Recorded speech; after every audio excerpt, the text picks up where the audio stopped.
October 15th, 1944.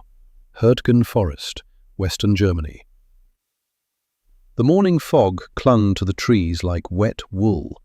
An American patrol moved slowly through the wreckage of what had been Forest Trail 7, their boots squelched in mud mixed with something darker. 64 bodies, German soldiers, scattered across 800 yards of forest floor. Some lay where they'd fallen 3 days ago. Others looked like they'd been running when death found them. The battalion intelligence officer, a captain from Philadelphia who'd seen action since Normandy, stood at the trail's southern end. He'd counted bodies before, dozens of battlefields across France and into Germany, but this was different. "Sir," the sergeant approached, holding a notebook, "I've mapped the kills. They're spread across the entire sector." The captain studied the crude sketch. Kill sites marked with X's, lines showing probable firing positions. "Your assessment?" "Has to be multiple teams, sir. 6, maybe 8 snipers. Coordinated operation, professional setup." The captain looked at the forest, at the bodies, at the impossible geometry of death. It was one man. Silence. "Sir, that's not..." "Private First Class Elias Morrison, 28th Infantry Division. One man, 72 hours. The sergeant stared at the bodies, did the math in his head. Divided by 3, 21 kills per day, from one shooter. Jesus Christ. The captain folded the map. Jesus had nothing to do with this, Sergeant. This was something else entirely. Bozeman, Montana, 1931. 13 years before Elias Morrison would kill in a German forest, he was killing to keep his family alive. Winter had come early that year. By November, the temperature hadn't climbed above 0 in 2 weeks. The Morrison Ranch, what was left of it, sat in a valley where the sun disappeared behind the ridge at 3 in the afternoon. His father had died 2 years earlier. Mining accident. Copper mine outside Butte. One moment alive, next moment 3,000 pounds of rock. The body they sent home could have been anyone. The Great Depression had already been grinding for 2 years when that happened. Cattle prices collapsed. The bank in town failed. The Morrison Ranch went from struggling to dying. At 13, Elias became the man of the house. His mother didn't say it that way. She didn't have to. When there's no food for 3 days and winter is killing everything that moves, a boy learns fast what being a man means. It means you hunt, not for sport, not for trophies, for survival. That particular November morning, Elias had been tracking a bull elk for 11 hours. Temperature was 20 below 0. His feet had gone numb at hour 4, his hands at hour 7. But elk meant meat. Meat meant his mother and 2 younger sisters would eat for 2 months. So he kept moving. The elk was smart. Old bull, maybe 8 years, 400 pounds of muscle and survival instinct. It knew it was being followed. Kept to dense timber. Never skylined itself. Stopped frequently to watch its back trail. But Elias had learned patience from his father. The kind of patience that comes from working land that doesn't want to give you anything. You don't rush cattle. You don't rush crops. You don't rush elk. You wait for the moment. Hour 11. The bull made a mistake. Stepped into a small clearing to browse some winter moss. 340 yards. Quartering away. Moving slowly, but moving. Elias had one shot. His rifle was a Winchester Model 70, 30-06, hand-me-down from his grandfather. The scope was cracked. The stock was held together with wire, but it shot straight. He didn't have time to set up prone. The elk would be gone in seconds. So he took the shot standing, braced against a pine tree, breathing slow. He aimed where the elk would be, not where it was. Led it by 8 inches. Compensated for wind, for distance, for the fact that his hands were shaking from cold, but his breathing was steady as stone. Squeezed. The rifle cracked. Sound echoed through frozen timber for 3 full seconds. The elk dropped. One shot. Through the heart. It was dead before it hit the ground. Elias didn't celebrate. You don't celebrate survival. You just keep surviving. His mother met him at the cabin that evening. Saw the elk meat loaded on the sled he'd dragged 11 miles through snow. She looked at her 13-year-old son, at the rifle, at the meat that would keep them alive through winter. "You got ice in your veins, boy." She meant it as a compliment. Elias wasn't sure. December 8, 1941. Elias Morrison was 25 years old when he heard about Pearl Harbor. He was working at the lumber mill outside Bozeman, night shift. The foreman came in at 2 in the morning, turned on the radio.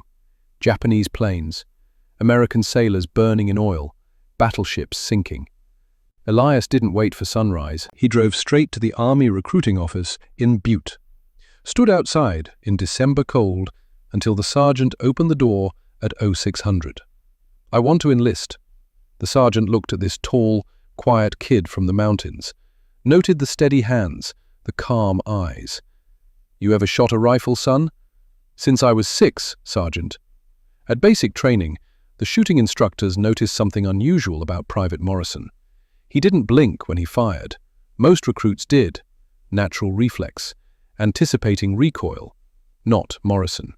He'd squeeze the trigger and his eyes would stay locked on target, watching the bullet impact, already calculating the next shot before the first one finished flying.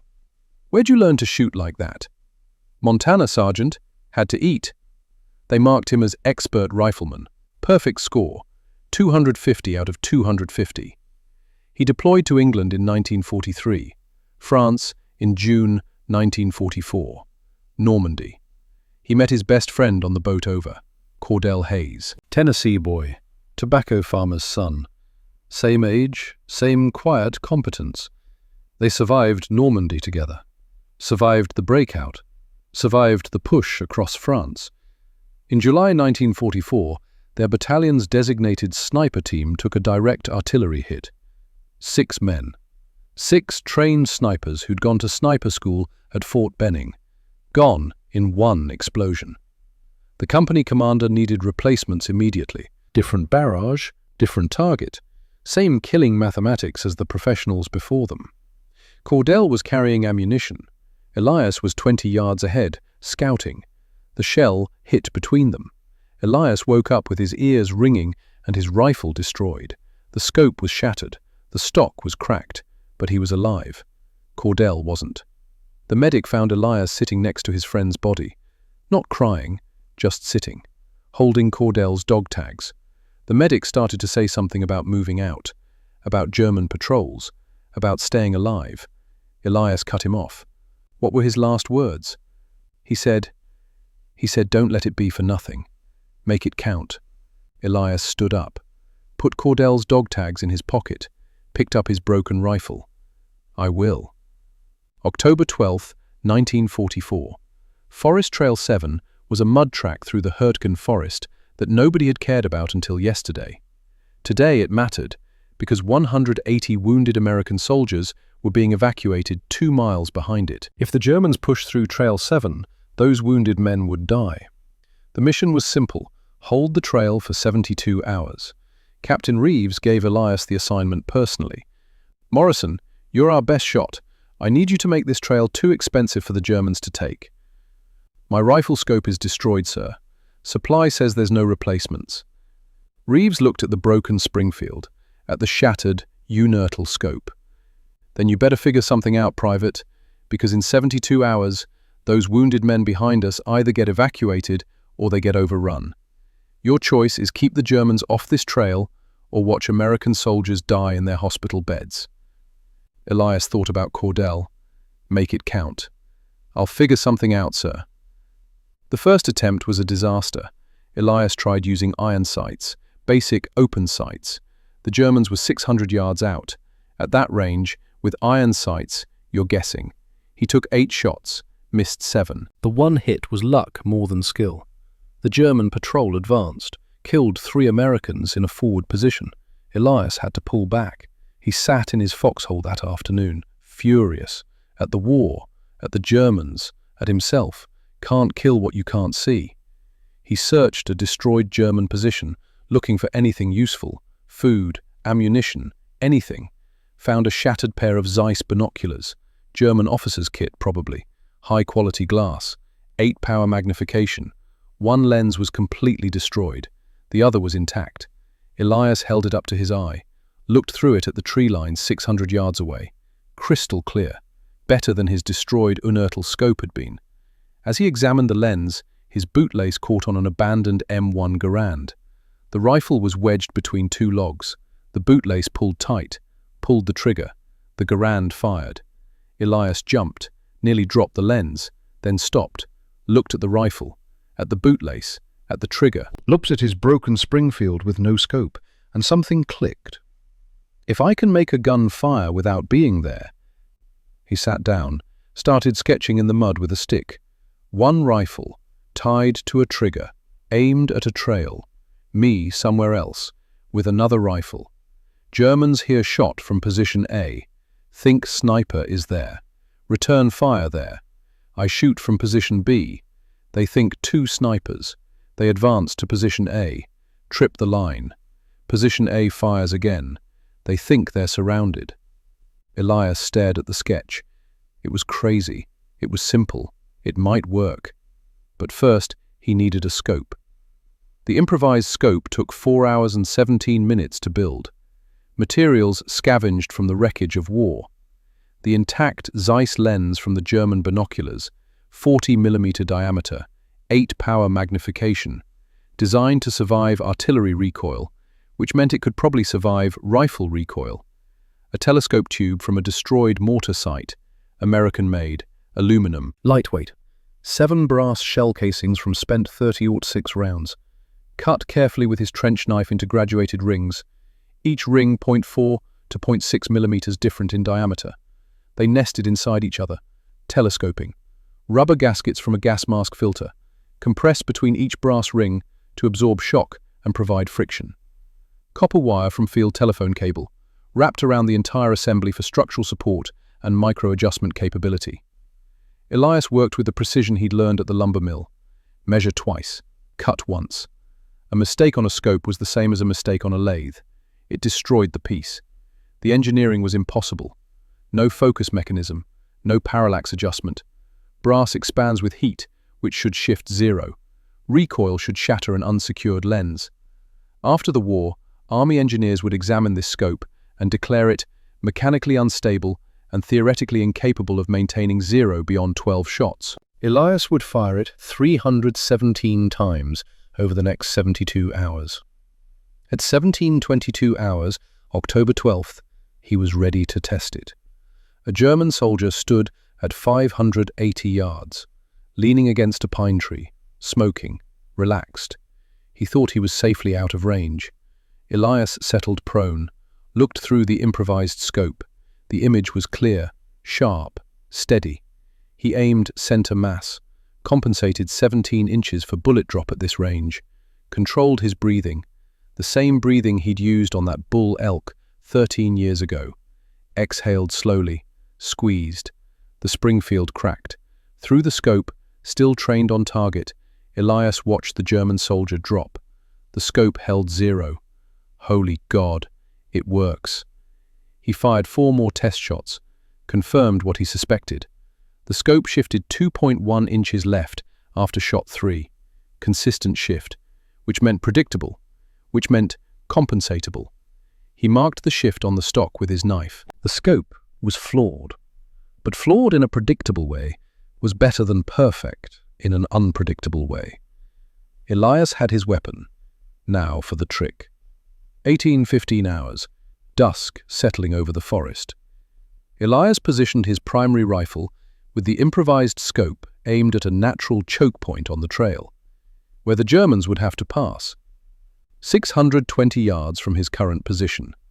Took his bootlace, 6 feet of standard-issue brown cotton cord. Nothing special.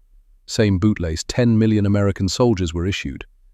Tied one end to the trigger guard of the Springfield, routed the lace through a series of branches, created a path that crossed the trail at ankle height, invisible in the fading light and ground vegetation. Tied the other end to a small sapling bent under tension. When disturbed, the sapling would spring. Pull the lace, pull the trigger. Then he moved, 40 yards to the left, to a completely different position, with a second rifle. No scope on this one, just iron sights, good enough for closer work. From this position, He could see the trail, could see his first rifle, could see the bootlace trap. Now he waited. The Germans came at 1947 hours. 8 men, combat patrol, professional spacing, weapons ready. They'd learned to be careful in these woods. Not careful enough. Elias let them get to 200 yards, close enough for iron sights, aimed at the patrol leader, exhaled, squeezed. The rifle cracked. The German dropped. Instantly, the remaining 7 soldiers dove for cover, decades of training taking over. They immediately oriented on his muzzle flash, returned fire, 40 rounds in 5 seconds, tearing through trees and brush where Elias had been. Where he'd been, he was already displaced. 15 yards, prone, watching. 3 Germans advanced toward his original position. Tactical movement, 1 covering while 2 moved. They knew what they were doing. The lead German stepped over a fallen log. His boot caught the bootlace. The sapling snapped upright. The lace pulled tight. 620 yards away, the Springfield fired. Another German dropped. The remaining 6 froze. Elias could hear their voices, shouting in German, panic underneath the professional training. "Zwei Schützen! Mindestens zwei!" 2 shooters, at least 2. They withdrew, fast, discipline breaking down into near run.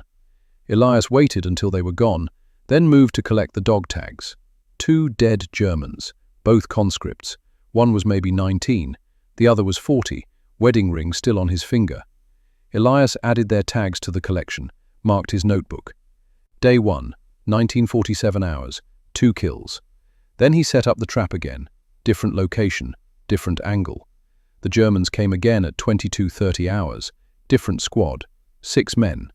They'd heard about the earlier engagement, moved more carefully, but careful wasn't enough. Elias had reset the bootlace trap.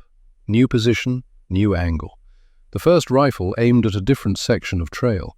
First shot from 540 yards. Squad leader dropped. Clean headshot. Return fire. Massive volume. Disciplined. They'd learned from the previous patrol's mistakes, but they hadn't learned the most important lesson. They advanced to flank his position. Standard tactics. 3 men moving while 3 provided covering fire. The point man stepped through the brush. Triggered the bootlace. The hidden rifle fired. Another soldier fell. The remaining 4 froze. Confusion. Fear. They were hearing shots from 2 directions again. Had to be multiple snipers. Had to be. They withdrew. Fast. At midnight, another patrol. 8 men this time. Aggressive. Trying to push through before the Americans could reinforce. Elias let them get close. 400 yards.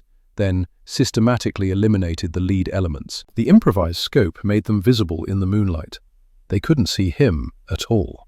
3 kills before they retreated in disarray. At 0140, a final attempt. Desperation move. 4 Germans, moving fast, trying to rush the trail under cover of darkness. They were loud, careless, scared.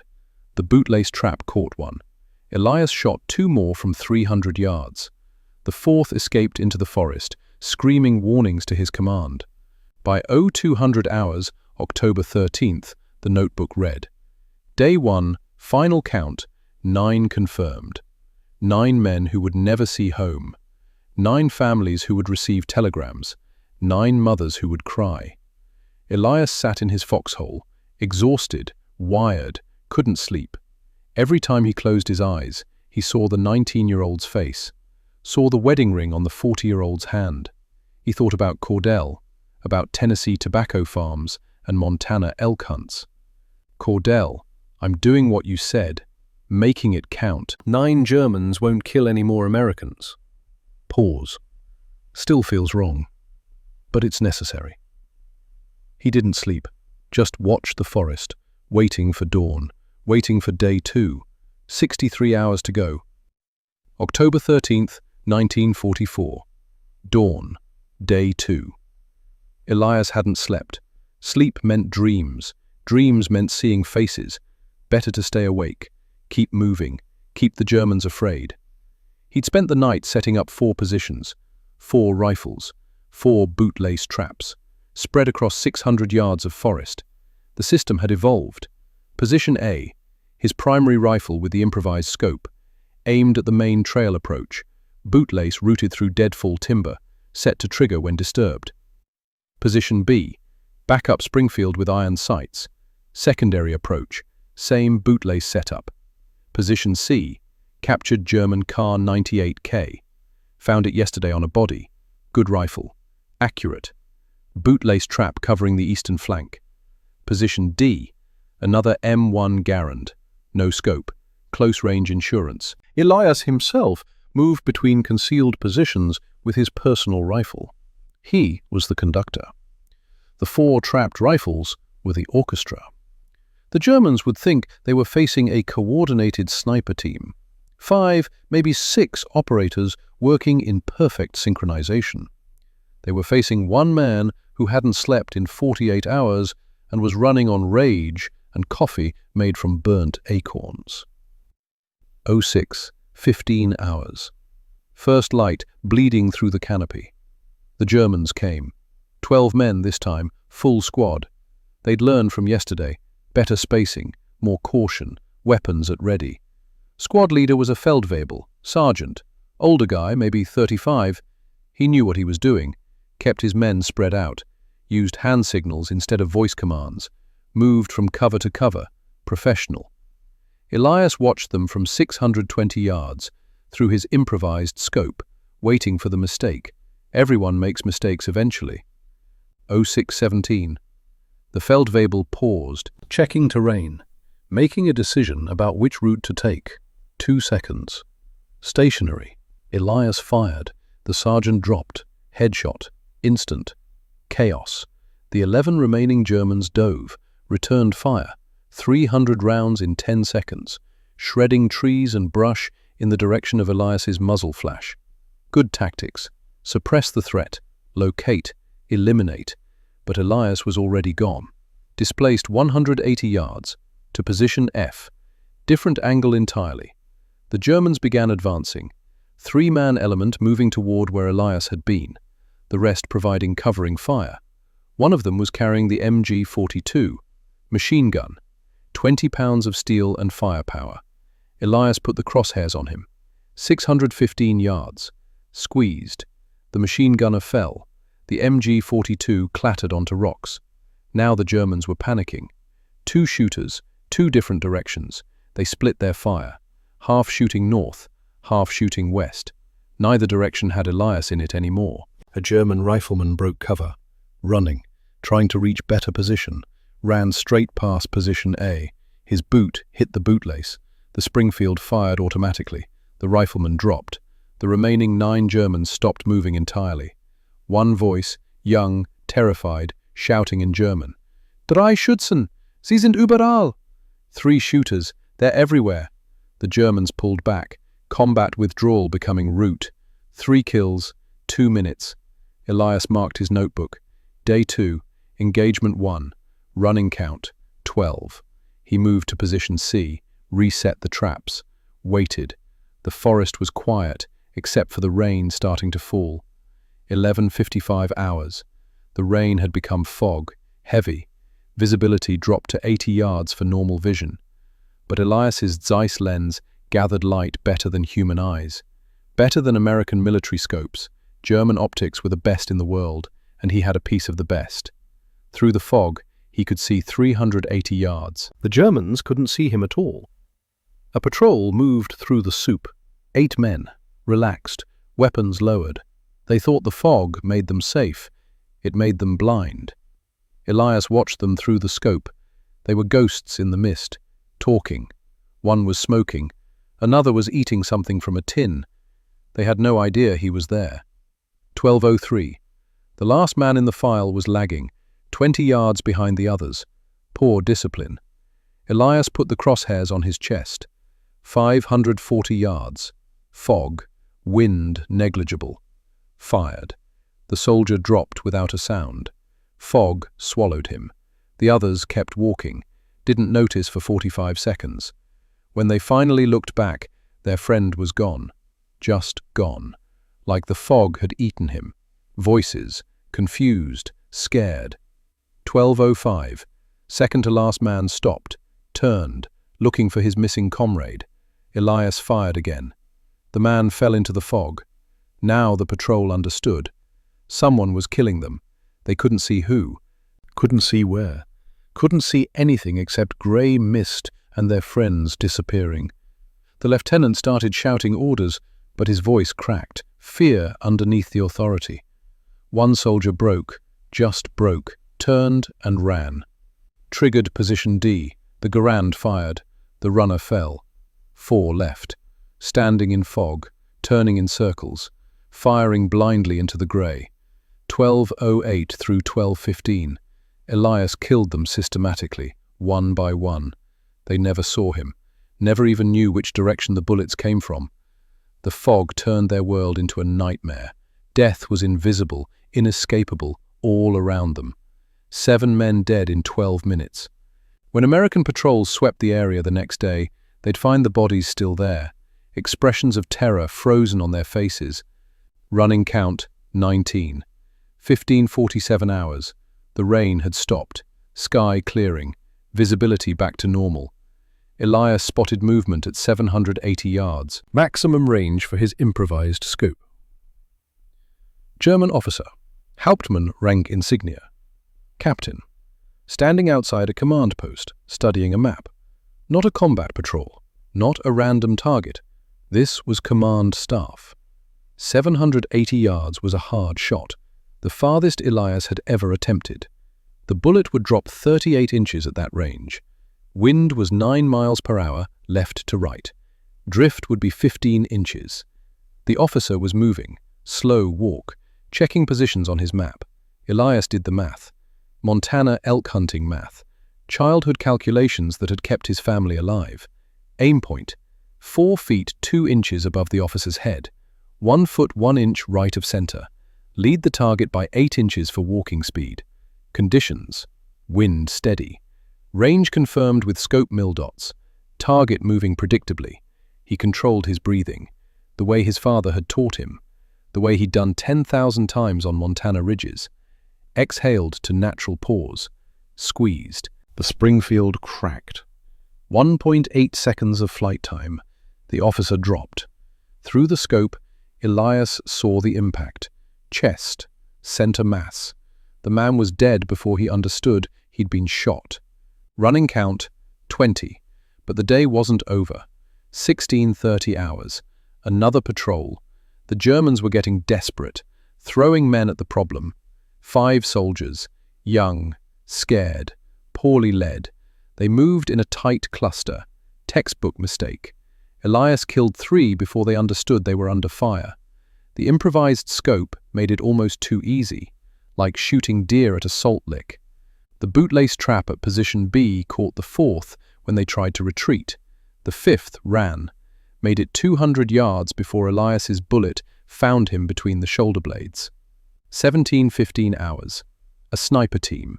German specialists. 2 men. Professional setup. Good camouflage. Excellent discipline. But Elias had been doing this for 2 days. They'd been here 20 minutes. He spotted them first. 600 yards. Concealed position behind a fallen oak. Waited until the spotter looked away to check his map.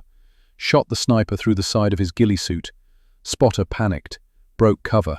Survival instinct overriding training. Second shot. Second kill. 1840 hours. Final engagement of day 2. German combat engineers. 3 men trying to clear obstacles from the trail for tomorrow's advance. Preparing the route for armor. Elias couldn't allow that. 3 shots, 3 kills. The engineers never even reached their tools. By nightfall October 13th, day 2 count stood at 28 additional kills. Running total, 37. The notebook was filling with death. 1930 hours, full dark. Elias waited 2 hours after killing the officer. Waited for German patrols to sweep the area. Waited for them to give up and pull back.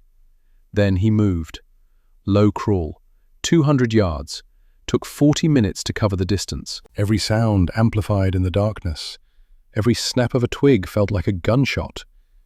The officer's body was where it had fallen. Nobody had retrieved it. Too dangerous. Too exposed. The Americans still owned this ground. Elias searched quickly. Professional. Looking for intelligence, orders, maps, anything that might help Captain Reeves understand German intentions. Found a leather case, officer's map case, still strapped to the dead man's shoulder. Inside, operational maps, radio frequencies, and artillery fire mission orders. He read by moonlight. His German was poor, learned a bit from captured manuals, but numbers were universal. Grid coordinates, 47.392, 8.441. He knew those coordinates, had memorized every American position within 5 miles. The field hospital, 2 miles behind Trail 7, where 180 wounded Americans were waiting evacuation. Scheduled fire mission, October 14th, 0600 hours.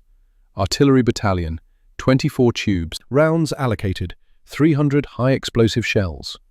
Elias stared at the orders, at the mathematics of massacre.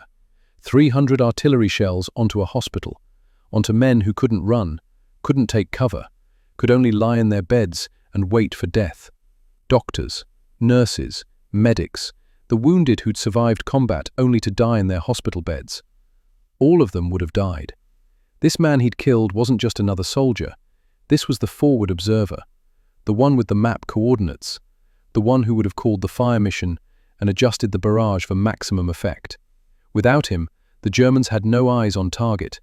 The artillery battalion wouldn't fire blind. Not with American forces in the area. Too much risk of hitting their own troops. The mission would be scrubbed. 180 Americans would live, because one German captain died at 780 yards. Elias folded the orders, put them in his pack, would turn them over to Captain Reeves in the morning. Let intelligence analyze them, let them understand what almost happened. He looked at the dead officer, at the Hauptmann insignia, at the wedding ring on his hand. "I'm sorry," he whispered. "You were doing your job, same as me, but I'm not sorry you're dead, because if you weren't, 180 of my brothers would be." The mathematics of war, one death to prevent 180 deaths. Math doesn't make morality, but sometimes math is all you have. He crawled back to his position, took another 40 minutes, slow, careful, professional. Didn't sleep, couldn't. Too many faces now, 28 new ones added to yesterday's 9. 37 men, 37 families, 37 telegrams that would arrive in Germany over the next few weeks. War is mathematics written in blood. 21:45 hours. American radio operator intercepted German communications, brought the transcript to Captain Reeves. Reeves read it, then read it again, then found Elias in his foxhole. Morrison, intelligence intercepted German radio traffic. Elias looked up, mud-streaked face, exhausted eyes, said nothing, waited. Reeves read from the paper. Hauptmann specialist counter-sniper en route from 6th Army headquarters. Counter-sniper expert, Eastern Front veteran. Estimated arrival, 0400, October 14th. Silence. They're sending their best, Morrison. Professional hunter. He'll be looking for patterns. He'll be looking for you. Elias thought about the bootlace traps, about the 4 positions he'd used repeatedly, about patterns. "I'll change them, sir." "Good, because this one won't be conscripts or scared kids. This will be someone who thinks like you, hunts like you." Reeves handed him a captured German sniper manual. "Study this. Know how he'll think." Elias couldn't read German, but he understood the diagrams, understood the geometry of hunting another hunter. Track, predict, wait, kill. Montana elk hunting, Bavarian deer stalking, different continents, same principles. "Morrison, be careful tomorrow." "Sir, they've all been dangerous. This one's just more experienced." Reeves left him alone. Elias studied the manual by candlelight, recognized the tactics.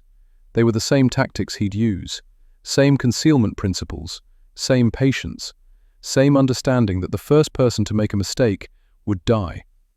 "Whoever you are," Elias whispered to the darkness, "tomorrow's going to be interesting." He tried to sleep at 0300, failed, gave up, started moving his positions, all of them. New locations, new angles, new patterns. If the German was coming at 0400, he'd find nothing where yesterday's positions had been. Only ghosts and empty forest. October 14th, 1944. Day 3. 06:47 hours. Elias was setting up a new position when he saw the wire. Thin, nearly invisible, 4 inches from his face. He froze. Followed the wire with his eyes. It led to a concealed rifle, aimed exactly where his head would have been if he'd moved forward 1 more inch. Bootlace attached to the trigger, his own trick, used against him. The German had arrived, had studied Elias's tactics from yesterday's kills, had set a trap using Elias's own method. Professional, recognized professional. Elias backed away. 1 inch per minute, 18 minutes to get clear. The entire time, knowing one wrong move would pull that wire and end everything. When he was finally safe, he sat behind a tree, heart hammering. He's good. Thinks exactly like me. That's dangerous. New plan. Abandon all bootlace traps. Too predictable now. Go pure stealth. 1 shot. Immediate displacement. No patterns. No repetition. The cat and mouse had begun. 08:15. Elias took a shot at 680 yards. German soldier dropped. As he was reloading, a bullet hit the tree 2 feet from his head. Bark exploded. Splinters cut his face. Blood ran into his left eye. The German counter-sniper had fired at his muzzle flash. Less than 3 seconds after Elias's shot. Fast, professional, deadly accurate. Both snipers now knew exactly where the other was. Neither could move without being shot. Standoff. For 4 hours they waited, both prone, both aimed at where the other should be, both knowing that the first person to move would die. Elias's legs cramped, his shoulder throbbed, his eyes burned from staring through the scope, his bladder screamed for relief. Didn't matter. Movement meant death. He thought about Montana, about elk hunts where he'd waited 8 hours for a single shot. This was the same, just different stakes. At 12:15, rain started, heavy, sound cover. Elias used the rain noise to mask his movement. Low crawled, 1 inch at a time, 40 yards in 35 minutes. Mud soaking through his uniform, rain running down his neck. Finally reached safety behind a ridge. The German had probably done the same thing. Both hunters escaped, both survived. Both knew they'd face each other again before this day ended. 13:40 hours. Elias observed through his scope. 520 yards. German medic. Red Cross armband clearly visible on both arms. International law, Geneva Convention, protected status. The medic was treating a wounded soldier, working quickly, professional, pressing bandages, administering morphine. Easy shot. The medic was stationary, focused on his patient. Back to Elias's position. Elias put the crosshairs on the medic's spine, held them there for 90 seconds. His finger rested on the trigger. 2 pounds of pressure. That's all it would take. He thought about Cordell, about the medic who tried to save him. Couldn't, but tried. Gave Cordell morphine, held his hand while he died. Told Elias his friend's last words. Thought about the Red Cross, about the idea that some people, even in war, help instead of hurt. Moved the crosshairs away. 40 seconds later, a German rifleman appeared. No Red Cross, just a soldier, carrying ammunition to a forward position. Elias killed him. Let the medic finish his work. Let the wounded soldier have a chance. Some lines you don't cross, not even in war. The medic looked up at the sound of the shot, saw his comrade dead, understood. An American sniper was close enough to kill him, had chosen not to. The medic looked toward where the shot had come from, couldn't see Elias, raised his hand, not a wave, just acknowledgement, then went back to work. Notebook entry, that night. Spared one, killed his friend, still soldiers, not animals, lines exist. 14:25 hours. American intelligence intercepted another German transmission.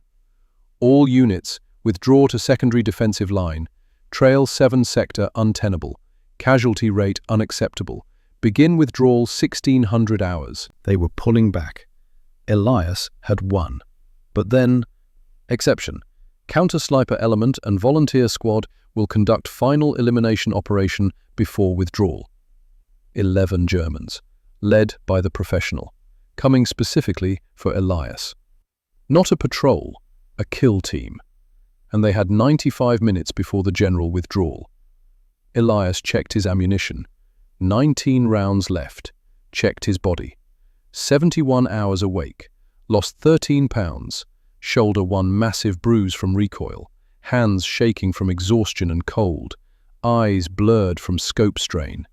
The improvised scope's outer lens had cracked during this morning's near death. Still functional, but degraded. Maybe good for another 30 shots before it failed completely. He was falling apart. But he had 19 rounds and 95 minutes. "Come on then," he whispered to the forest. "Let's end this." 15-22 hours. They came like professionals. 11 Germans. Tactical spacing. Suppressed movement. These weren't conscripts. These were veterans. Men who'd survived the Eastern Front. Men who knew how to hunt. Elias watched from high ground. 640 yards. Good position. Good angle. Last good position he had. He had elevation advantage. They had numbers and skill. Mathematics of death. Lead scout. Experienced. Moving carefully from cover to cover. 660 yards. Elias fired. The scout dropped. 10 remaining. Position B. One of his old bootlace traps he'd left in place as insurance. Triggered automatically. Another German fell. 9 remaining. Left flank rifleman, moving to outflank. 615 yards. Elias fired. 8 remaining. They spotted his muzzle flash. Returned fire. Massive volume. 400 rounds in 30 seconds. Professional fire discipline.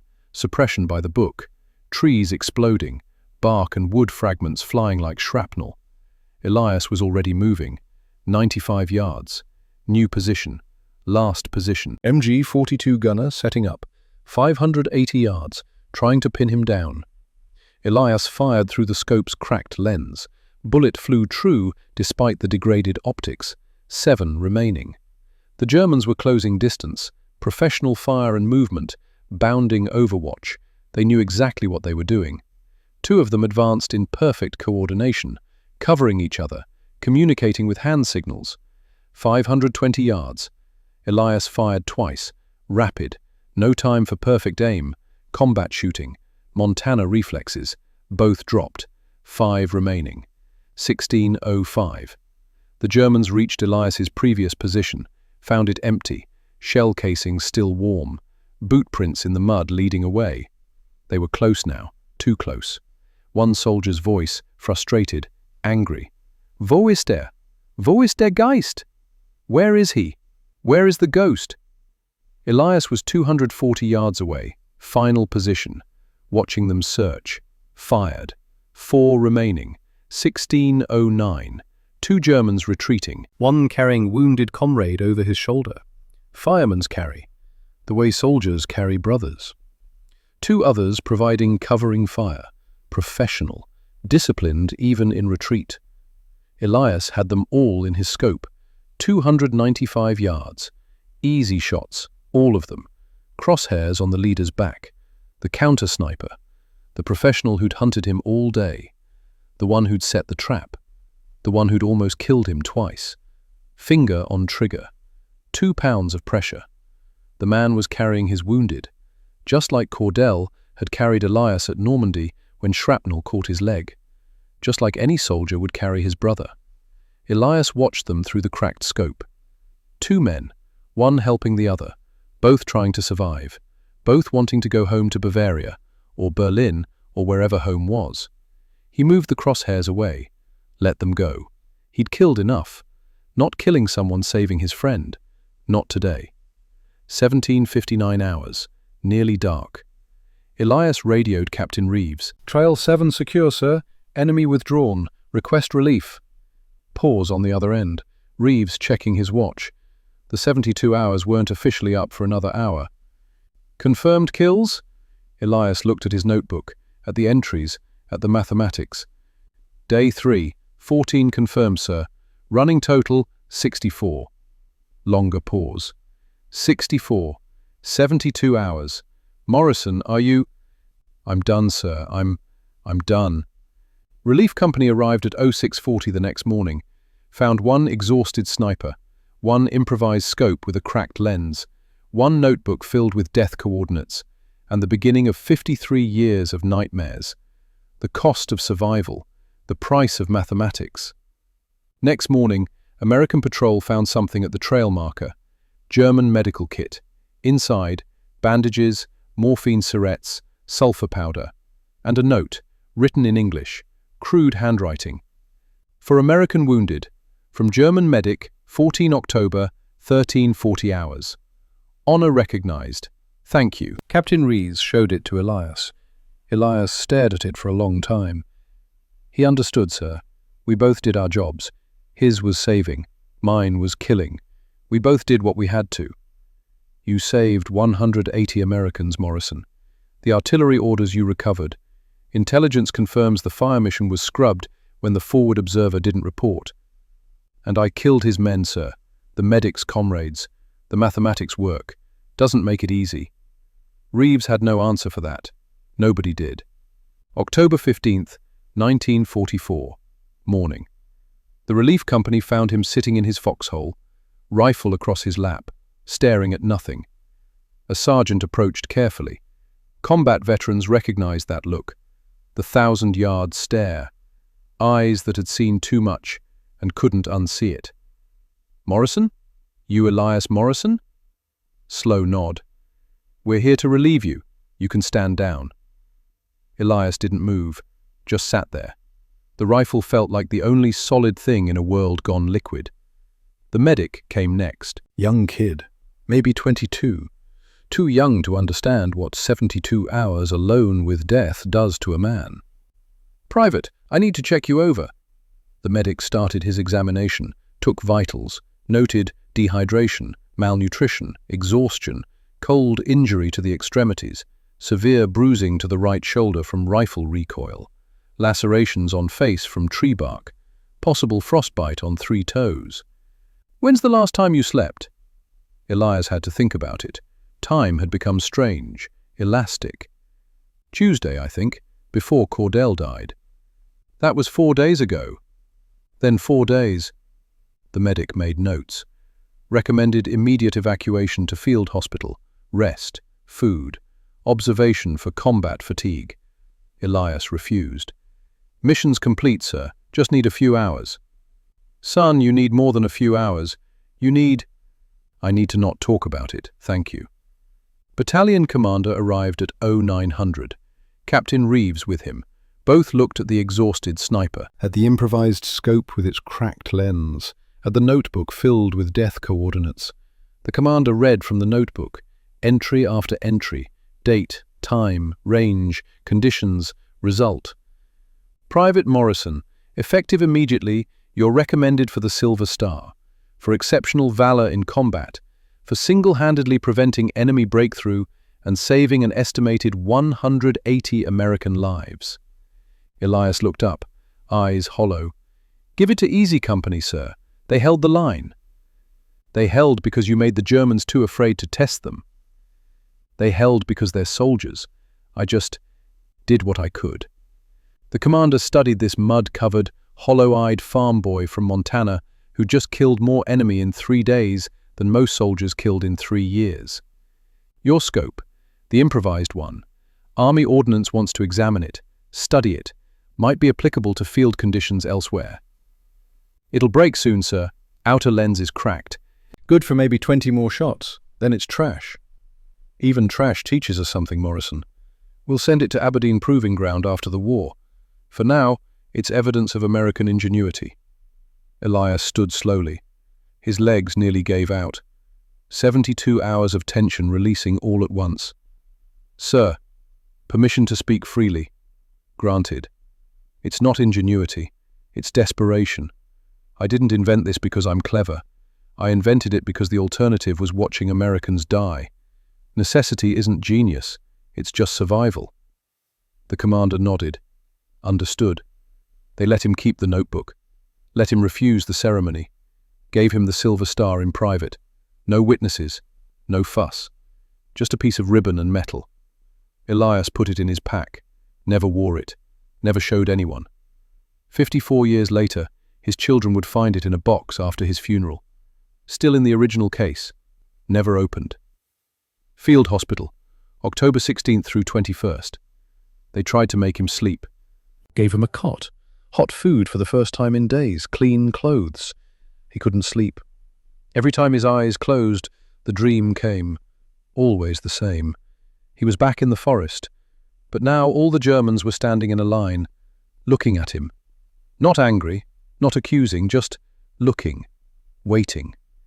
The 19-year-old from day one, the one with the wedding ring, the Feldwebel from day two, the artillery officer, the medic he'd spared stood at the end of the line, separate, watching, waiting for him to explain why. Why them? Why those specific men out of all the millions fighting this war? He'd try to answer, try to say it was war, it was necessary, it was orders, it was survival. But nothing would come out, because there was no answer that made it okay. They'd been in the wrong place at the wrong time. He'd been a good shot, that's all. Mathematics and geometry and breathing control. Nothing more profound than that. Men dead because of angles and wind drift and bullet drop. On October 17th, after 96 hours without sleep, his body simply shut down, collapsed, demanded rest whether his mind wanted it or not. He slept for 14 hours. The dream waited for him there too. He woke up screaming, fighting, didn't know where he was, thought the Germans had found him, thought he was back in the forest. Took 3 medics to restrain him. After that they gave him sedatives. Chemical sleep, dreamless. But you can't stay sedated forever. The chaplain came on October 19th, Father McKenna, Brooklyn accent, kind eyes. "Son, I heard you're having trouble sleeping." Elias said nothing. "You did your duty. God understands necessity in war. King David was a warrior, so was Joshua. I killed men who never saw me, Father, never had a chance to surrender, never had a chance to run. That's not war. That's execution. You were following orders, protecting your fellow soldiers. I know, doesn't change what I did. Math doesn't make morality." The chaplain had no answer for that. Nobody did. June 12, 1945. The war ended. Elias Morrison boarded a ship home. Age 29, looked 45. The voyage took 12 days. He spent most of it on deck, staring at the ocean, thinking about depth and silence and peace. Other soldiers celebrated, drank, sang songs, talked about girls and jobs and futures. Elias stayed silent. A sergeant from Texas tried once. Friendly guy, meant well. "Where you headed when we land, Morrison?" "Montana." "What'll you do there?" "Don't know yet." "You got a girl waiting?" "No." "Well, hell, war hero like you, you'll have your pick." Elias stood up, walked away, didn't answer. Some questions don't deserve answers. Bozeman, Montana, June 1945. The town organized a welcome parade. Bunting, flags, high school band. Elias got off the bus at the edge of town, walked the 8 miles to his mother's house instead, avoided Main Street entirely. She was older, grayer. The war had aged everyone. "Elias, oh my boy, you're home." They held each other. She cried. He didn't, couldn't. Everything that could cry had been burned out of him. "Are you all right?" "Yes, Mama." "You're lying." "Yes, Mama." She made pot roast, same recipe from before, from childhood, when the world made sense. He couldn't eat much. Stomach had shrunk, or maybe food just didn't matter anymore. "The town wants to honor you. Ceremony planned for Saturday." "I'm not going." "Elias, they're proud." "I'm not a hero, Mama. Heroes don't come home. I'm just a man who survived." She looked at her son, at this stranger wearing her boy's face. "What happened over there?" He almost told her, almost explained about the forest and the scope and the trick and the faces that visited every night. Almost. "I did my job. Now I'm home. That's all."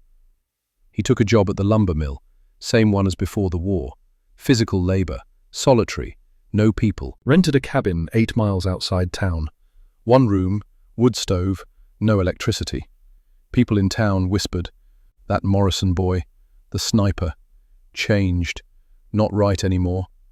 They were correct. He didn't hunt, couldn't. The idea of looking through a scope at a living thing made him physically ill. Sold his rifle, his father's Winchester, the one he'd used to feed his family during the Depression. Couldn't have it in the house. Spring 1947. Her name was Eleanor Whitmore. She'd been an army nurse, field hospital outside Paris. She'd seen what war did to men. They met at the general store. She was visiting her aunt. He was buying supplies. She saw him first, recognized the signs, the way he watched exits, the way he stood with his back to walls. Combat veteran. "Excuse me, do you know where I might find lamp oil?" He pointed, said nothing. "Thank you, I'm Eleanor." Elias. "You served?" "Yes." She didn't push, just nodded. "I was a nurse. 83rd General Hospital." "Thank you for your service, Mum." 2 weeks later they saw each other at church. After service, she turned. "Would you like to walk with me, Elias?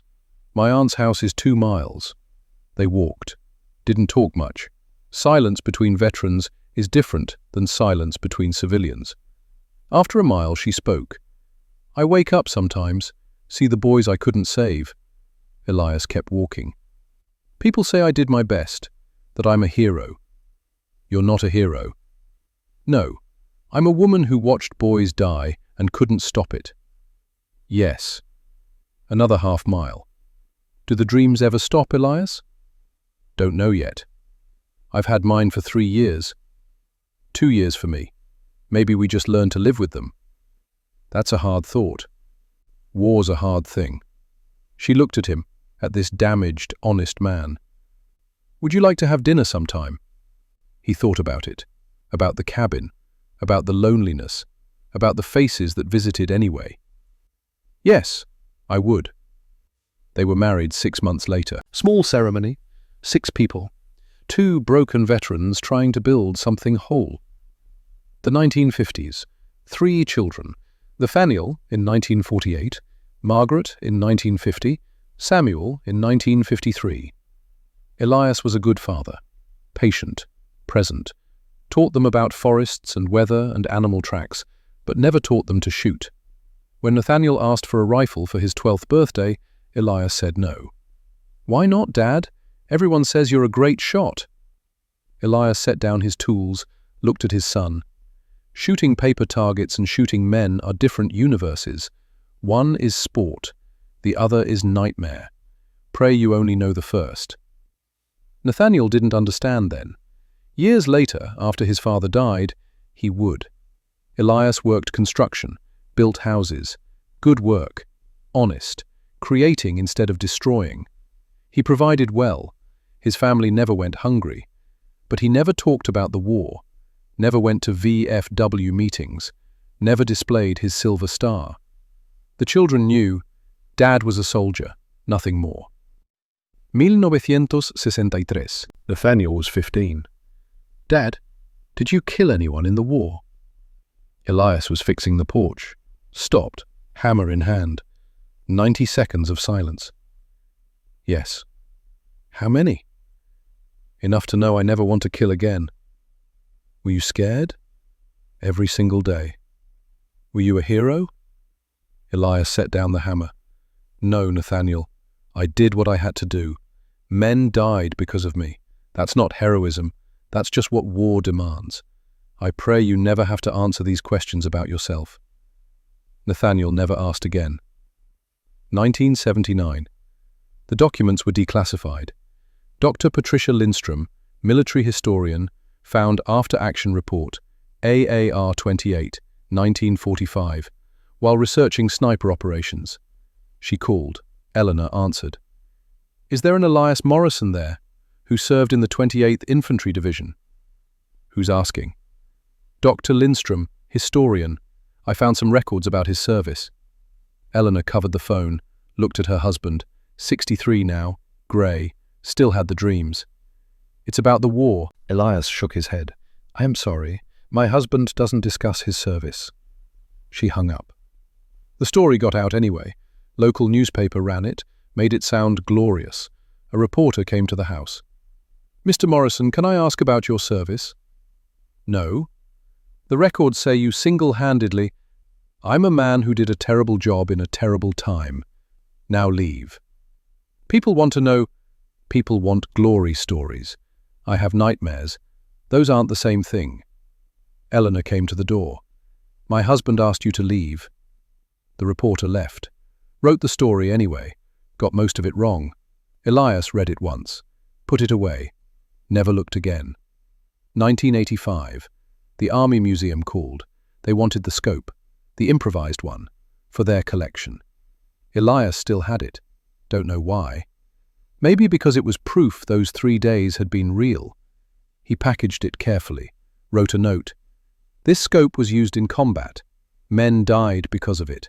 Display it as a reminder of war's cost, not as trophy. Innovation born from necessity isn't celebration. It's something to mourn. E. Morrison. The curator called after receiving it.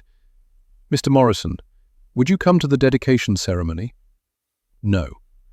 We'd like to honor your service." "Honor it by telling the truth.